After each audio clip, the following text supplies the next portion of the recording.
Hey, it's Sinapse back with some more Command and Fantastic Conquer work, 3. Commander. Your next target is Today what we is believe going to to be a another major post-commentary alien presence here in Cologne. video. Once you determine the level Actually, I of like threat, post-commentary we can land better, some reinforcements especially and help for you this retake a GDI particular base game, there. just because it is a bit hard to focus on the strategies you need to do while commentating and providing something to talk about. But today we are playing Cologne to make ourselves smell good.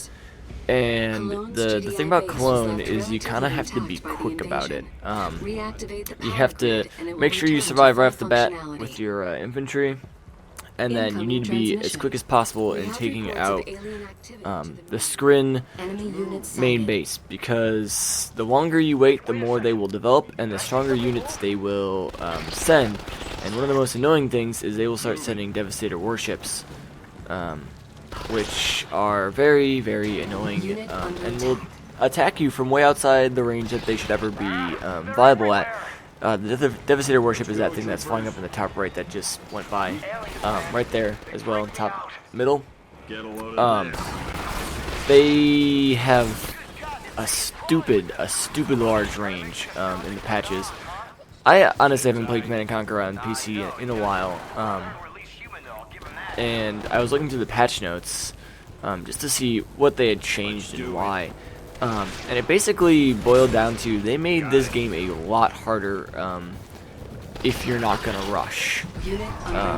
They nerfed a lot of the high tier vehicles, so like mammoth tanks had a longer reload time in between stuff, and they would turn their turrets slower. Avatars were slower, and they had a bit more health though, so I mean they kind of balanced it that way. But it seemed like they nerfed all the higher tier stuff except for Skrin, the Devastator warship. It got a little bit less fire rate, so its fire rate got slowed down, but then its range got like doubled, and its spread got reduced, which is one of the big things why it was almost like it would be an area of effect. You couldn't precisely hit a target, especially one that wasn't moving, which made it difficult to use. But now, man, they're just like overpowered, I feel. And of course this game is now like 5 years old, so there's no further patches coming. But they are hard to defend against. You really have to, in this mission, just get it before they ever have it. You need to beat Skrin before they ever can send in the Devastator warships, otherwise you're done. There's nothing you can do to defend against it. That plus their normal infantry and vehicles. If it was maybe just the Devastator warship they were sending in, you could then have a few pit bulls that went and shot it down, but then your pit bulls just get destroyed by the rest of the vehicles they send in. You can kind of send in your own Firehawks, but they'll get killed in the process, so I mean you can kind of sacrifice them to kill this. Another thing that's really annoying is the AI pathing is just stupid. When you tell your engineer to go do this, watch, he'll just walk in the side of the bridge. Oh, I'm here. Oh, let's just walk into the side of the bridge. I have to send him all the way around that little concrete divider he can't hop over to get onto the highway, so he has to go all the way back up and around to there, and then back down the road, which is silly. Just give me a sec to get in there. Clear my throat there.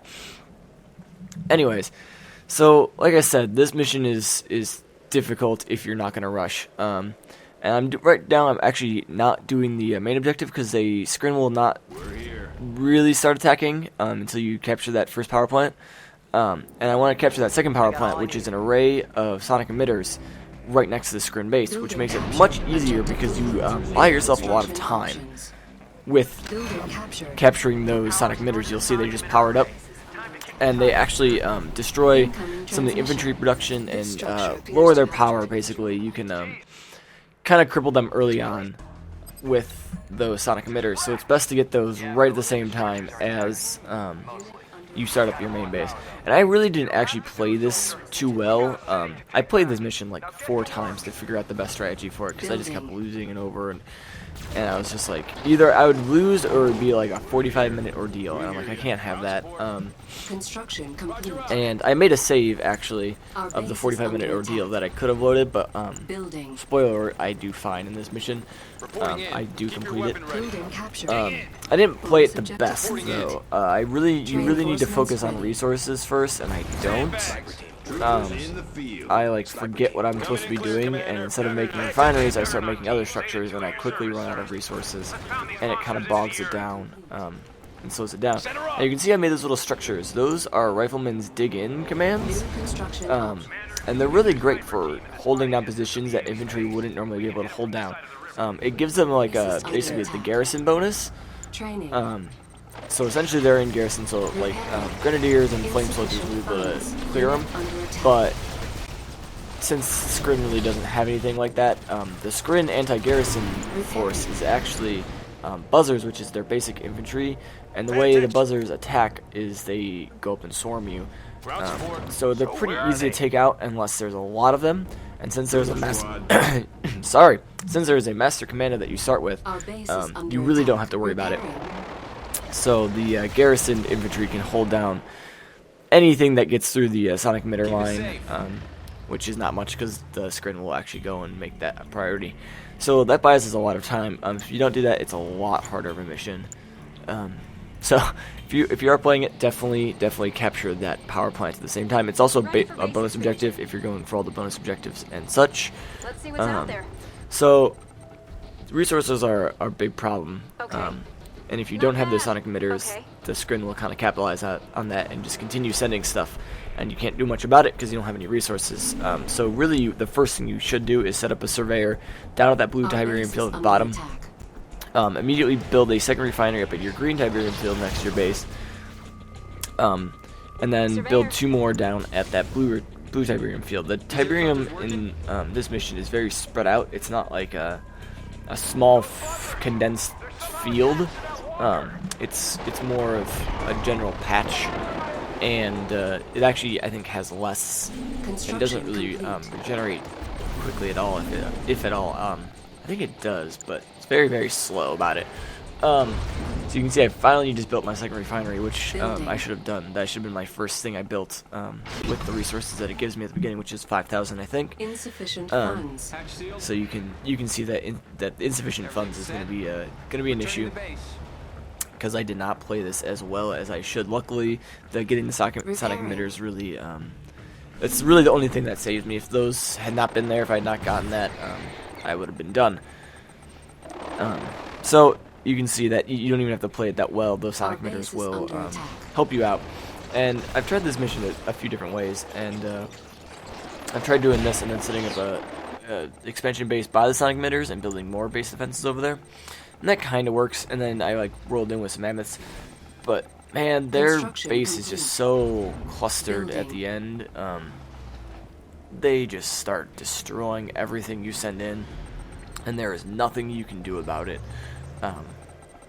There's just base defenses, and there's like 4 different infantry production queues, and just awful. You also get these juggernauts from the bonus objective of capturing the vehicle bay, which you can use with sniper teams to bombard areas. So I put them to bombard the bridge, so that if anything does cross over, they will take damage along the way before they get to my infantry. You could also have a sniper team if you really want to be daring. You could like try to cross the bridge and then bombard the actual Skrin base. Is also a valid option. Now, pretty soon here, I will start getting harassed by the aircraft. Now, the aircraft don't come from anywhere specifically, so you can't stop them. You can see I'll be pointing it to it in the top left. You can see it kind of off screen in that blackness that is off the map that you can't access. And that's where the aircraft come from, and that's the stupidest thing ever, in my opinion. If I am getting harassed by aircraft, I should be able to take out the production structure that is making that aircraft so I can buy myself some time. Because that's where the Devastator warships come from. They're just off screen magically, and there's no way to stop them, which makes this mission really awful. Because they have such a range. You'll see it, that you literally cannot hit them with anything, so it's not even worth trying to. You basically, by the time you start getting Devastator warships in, you have to make your move to kill the screen base. And really the only way I found to do that quickly and effectively is with aircraft. So I'm going to get 3 airfields full of Firehawks, so it'd be 12 Firehawks total, and I'm only going to have them attack the main base, and they're just going to go in and just attack their main structure, and that will complete the mission, regardless of all the other structures they would have still to kill me with. Doesn't matter what state my base is in, I can have one building, and as long as my Firehawks kill it, it's still a victory. So that's the way I suggest doing it. It's really the most effective way I found, the only effective way I found that doesn't involve just 45 hour long grinding, hour minutes of grinding. You can see I try to put another sonic emitter there. You can see that Devastator warship. It attacks from a very, very long range. I'm just gonna start taking out those sonic emitters, and there's really nothing I can do about that.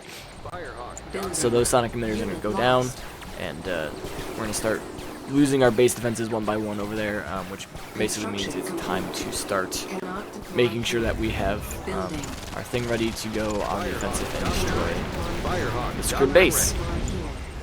Because those Devastator warships are just they'll just sit out of range, and they'll just pick off your bases and units, and one by one you'll just die.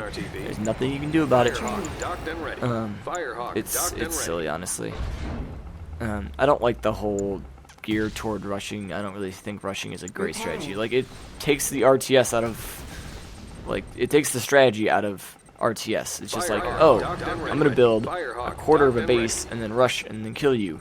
I'm not even using like an actual base or real like defenses or anything. It basically kills half the game.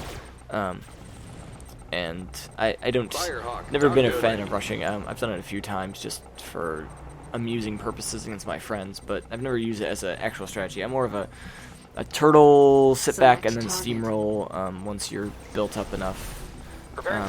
I'm putting that sniper team down just to have units go over there to reveal what they have, so I can have my Firehawks, my 12 Firehawks now, well 11, and then soon to be 12, go and attack. So you can see all every single one of my sonic emitters over there is now dead. The Devastator warships are going to be coming in, and there's nothing I can really do about it. I could use my Firehawks to try to attack the aircraft, but it's better just to come in and destroy it with my Firehawks and win the mission. They do have the ion storm towers, but not enough. And everything magically gets destroyed, Phantom Menace style, when I destroy their main base. And that's the mission, and that's the only way I found to do it, so screw you guys if you think that's a cheap way to do it. Who cares? It's the way to do the mission. I'm not used to the whole rebalance of the patches. I remember playing it before the patches, probably because I got it like right when it came out on Xbox. So that's how I played through the campaign the first time. This is amazing, I've also done it a few times where I've played on easy and just like dicked around and been like, okay, I want to have 500 mammoths, and then just rolling. We don't know why, but looks like a last stand. So next time we will do burn, but since we still have a bit of time, we're gonna do another skirmish because I like skirmishes better. They're not restricted to any one thing. You don't have to deal with overpowered AI things. So this time we're gonna do 2-on-1. They're both gonna be easy still because I don't feel like putting up any sort of effort. And I was thinking about what I wanted to be, and I'm actually gonna end up being Skrin because I had not played as them in skirmishes in a while, and I had felt the urge to be overpowered air-wise after getting destroyed so many times in that Cologne mission. I figured, hey, why not play as them so I can get a chance to be overpowered? Because really, Skrin sucks. Tier 1 and Tier 2, like their basic infantry just gets destroyed by everything else. Their basic vehicle is pretty weak against most things. But if you let them get all the way teched up, you're in for a world of hurt from mostly their aircraft, and then their tripods can also do quite a bit of damage. So I start up at the top with 2 blue Tiberium fields, and they will start down. next to each other, with one green Tiberium, Construction giant green complete. Tiberium field in the middle, and then two regular-sized green Tiberium fields north of them that they'd have to go and expand out to. So I have the advantage resource-wise just because I have the 2 fields of blue Tiberium, but of course there's 2 of them and only 1 of me. It's actually interesting what I obviously haven't played it in a while, but even the times I've played it in the recent past, I've never encountered turtles that use quite this strategy. Maybe it's because there's 2 of them, and just the map. But all they do is make rocket squads, and rocket squads kind of got boosted in the patches as well, and I feel like they're a bit overpowered. Not too much, but they should have a little bit less range, I feel. Anyways, that's just a random note. Nothing I say can change it, and there's no way to unpatch it. Even if I uninstall and reinstall, Steam will auto-install it to the most recent patch. So there's really nothing I can do, unless there's some way to manually install it through Steam without patches, which I don't think there is. Anyways, but you'll see later on in the game, every single one of their units they send is a rocket squad. So they'll just send like 50 rocket squads at me, and I've never seen that from a turtle before. Never really seen that any time in a skirmish, that they only will make rocket squads. Like they did not make a single other unit except for rocket squads. Well, one of the guys did. One of the guys made a few APCs to put the rocket squads in, because gotta have a little bit of variety. So the Skrin, the good strategy for Skrin is to just go Air Force overpower. And the really only counter to Skrin is to be quick about it, or set up enough air defense that you can wait for yourself to tech up and then roll in with a nice ground assault, because you're really not going to be able to touch the air very much unless you have way more massive numbers. I remember I skirmished well, actually it was my friend E11, who you know from other series, and the server. Oh, and we both had it on Xbox. And he decided to do a Skrin and use the typical wait to tech up, don't make much until then, just basically focus on teching up as quickly as possible without making units. But what I did is I went as Nod and I rushed with like 25, 30 or so Venoms with the laser upgrades, and he had just finally started producing his interplanetary assault craft, I think is what the highest thing of aircraft in Skrin is. The big ones with lots of little guys that come off, they're kind of interesting to see. I don't think I showed you in the campaign, for those of you who don't know. You'll get to see them. But basically there's like this main body ship, and then there's like 10, 15, somewhere in that range, tiny little things that come out of that main body and do the actual attacking. And if you lose those, they will actually regrow on the main structure. Which is interesting. You'll see I'm building these support things. Those are growth accelerators, and I forgot about those completely because that's how long it's been since I played Skrin in a skirmish. That they actually help regrow Tiberium, and there's some of like the first things you really should build in your Tiberium fields so that you can get more Tiberium out of your Tiberium fields before they're depleted, because it'll regrow faster. I completely forgot about them. So that was a stupid mistake on my part. But you'll see I'm start having a good army of force-fielded Devastator warships, which even those 10 by themselves could probably walk down and destroy everything on the map if I did it correctly. But I just want to go for overkill, and I will get the interplanetary assault craft, or planetary assault craft. Maybe it's not interplanetary. I don't know. Something like planetary assault carrier, because it's basically an aircraft carrier. That is an aircraft. So you'll see that's the main body that comes up, and then there's these little spikes on the side actually grow, and that's what that sound is. I zoom in there so you guys can see it a little bit. Kind of hard to tell with the force field though. They also nerfed, they really nerfed storm columns, which I'm really sad about. I love storm columns, those are my favorite. They used to, maybe they still do, but I did not see it in this skirmish. I was going to say mission, but not really mission. I did not see it in this game. They used to kind of mess up rocket tracking. So like you'd have mammoth tanks that would shoot at with rockets, and it would actually almost deflect them and send them careening off somewhere else. And maybe like every third shot or so, it would do that too, because of just like the ion storm above the thing. And that's how they attack, is they have that storm cloud above them. That's what does the actual attacking. It shoots electricity, and then if they're destroyed, that will actually stick around for, I think, like 10 or 15 seconds, which makes them kind of cool. They're very powerful, but they're also, now they're really, really slow. They got patched to have like, to 1.5 times slower. So you can see there's like 3 rocket squads there, and this guy just makes rocket squads. That's all he does. It's his entire strategy. The guy on the left, the guy on the right makes a few ABCs. That's about it, along with his rocket squads. I don't even notice that my thing on the right is getting hit, so I actually use that storm column because I don't compare it. I like see them, but I'm like, oh, whatever. My guys will take care of it. See, look at all those rocket squads. I was so surprised that there was just all those rocket squads. My Devastator warships are like in my base and still attacking them all the way out there because it's insane range. Yeah, it's interesting that all the different balances. So I lose that storm column. But look at that. Every single building is rocket squads, filled with rocket squads. There's just rocket squads running around.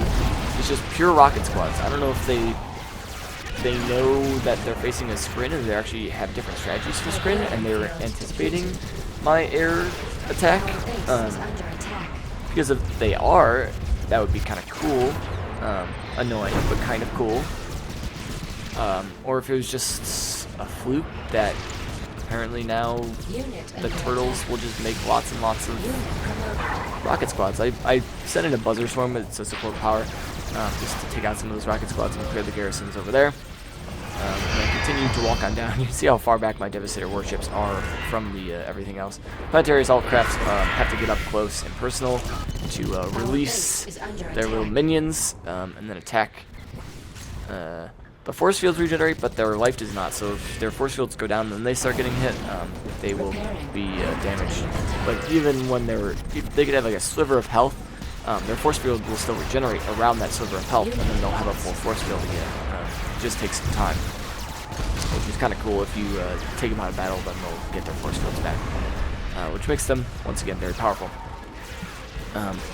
But the swarms of things can really take stuff out. If you have like 20 planetary assault carriers, you could easily wipe out every single thing in this game. I don't care what you're facing. They're abusive when you get more than 5 of them. And so 10 Devastator warships plus 10 planetary assault craft is pretty much a death sentence for everybody, for anyone, unless they have equally large army of their own, which of course these guys don't. So you can see they have a few APCs, but nothing great. I actually don't finish them off as quickly as I should, because I wanted to show you guys something that's kind of cool, which is the mothership. And it's a support power that's unique only to Skrin. GDI and NOD don't have anything like it, even remotely close to it. And what it does is it summons this big, slow unit, which is called Mothership. And the Mothership's attack is super slow. It takes like 30 seconds to charge up. And the Mothership itself moves very slowly, so it's very vulnerable to attack. You really can't use it as an offensive weapon against another army. You only can use it against like a stationary base. But what it does is it will fire its main beam. So you can see it's the circle, and it will charge up, and out of the center it will send this beam out. And what the beam does is it will basically destroy anything it touches immediately. So any building it fires on, it will basically one-hit kill, I think. And then it infects that building. It infects it with, I don't know what it infects it with. It never really says. Some sort of like virus, parasite, something. And then like 2 seconds later, that virus parasite thing will damage it, and you can tell which buildings are infected because they turn like this white color. I use my rift generator just to take out those garrisons, just because I don't want my units to have to deal with them. Obviously, this point, I've already basically won. There's nothing they can do to stop it. Anyways, so it'll turn these buildings white and Building. will infect them, and then like a second later, it'll do this massive amount of damage to them if they're infected. And then that infection, when it does the damage, will also spread to nearby buildings that the infection or whatever parasites can spread to in a short distance. So you can hit like one corner of a base with it, and it can destroy the entire base for you, just through the infection spread. Or at least it used to be able to. I don't know. I didn't look in the patches specifically for that. But it used to be able to just infinitely spread, and so you would literally hit a tiny little corner, like you just hit an outside power plant or outside base defense, and it would spread to the entire base and destroy their base. There's nothing they can do to stop it, honestly, unless they can sell a giant line of their structures fast enough to stop it from spreading. But you have to be very, very fast on the reflexes, and you'd still lose a massive chunk of your base because you'd have to sell it all to stop it from spreading. So if you can get a mothership into position over someone's base, then it can really hurt them. But you can see how slow it is. It's atrociously slow. So it's really not a viable strategy in actual matches or anything. But it's just kind of fun to use in skirmishes when you've already won. But anyways, we should be getting down to the last 3 minutes of this video. So I've discussed everything I think I want to discuss about the game. So now it's time for 3-minute random talking about life and the world. I know the Northeast is supposed to get a lot of snow today. About 2 feet of snow, actually, is what they have said on the news. And that's a lot of snow. I personally do not like snow. And I have to deal with it every winter. And yesterday we got like 6 inches. But it wasn't 6 inches of like nice, fluffy, light snow. It was like 2 inches of slush. And then like 3 inches of just really, really wet snow. That was just super heavy, and then it was like an inch of freezing rain on the top, and it was awful to shovel. You can see I tried to make it attack that power plant. It was still out of range. You have to be right on top of the thing. Like snow is pretty to look at, but it's not fun to deal with. I also killed all of my units there because it does infect them too. I was hoping it would infect that power plant, but it doesn't. So I go and send my mothership over there. But you can see how effective that is. It rips through everything in its way, including your own units. So actually, I guess you could make a line of your own units all the way to the enemy's base, and then start the chain back at your base with a mothership, and it would infect all the way down the chain to their base. It'd be an interesting strategy. Chain of people, go! But yeah, I don't like snow. It's great to look at. It's fine when it's light and fluffy. When it's slush or when it's like sleet and just wet and heavy, it's awful. It's awful to drive in. Then there's like salt, and then you get the salt on your car and you have to wash it. It's just a mess. It makes a mess. I would much rather live somewhere where it's warm and doesn't have snow. Anyways, that is the end of that. And this is the end of the episode. So I hope you enjoyed. Thank you for watching, and I will see you next time.